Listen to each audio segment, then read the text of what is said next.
আসসালামু আলাইকুম ভাই। দেখেন দেশের থেকে থাই গ্লাসের কাজ শিখে এসেরা এখন আমি কাজ করি কি এর মুরগের ফার্মে। ঠিক আছে, মুরগের ফার্মে দালালে না কাম দিছে। দেশে থেকে কয়ে আনছি ভাই যে আমারে থাই গ্লাসের কাজ দিব, থাই গ্লাসের কাজ দিব। এখন দেখেন এই মুরগের ফার্মে কাজ করি। এখন ফাড়াইছে আমারে, পানির লাইন বন্ধ করে দিতাম। এই যে মুরগের ফার্মের কাম। বিদেশ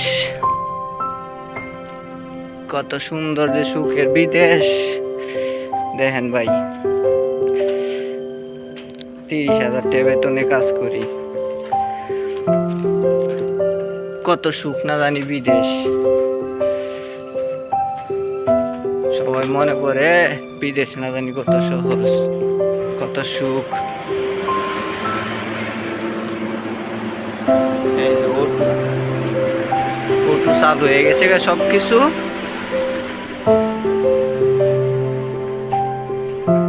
বিদেশ ওই দিক দিয়ে মোটামুটি খাবার আর পানি এটির কাজ করতেছি। আজকা বাচ্চা আইব, মুরগির বাচ্চা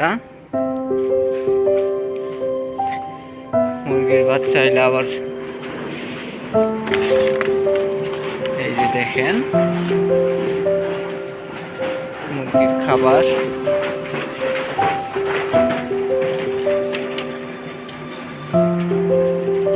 সব কিছুই ভাই মোটরে দেওয়া, কিন্তু ভাই মুরগি ধরার সময় একটু কষ্ট,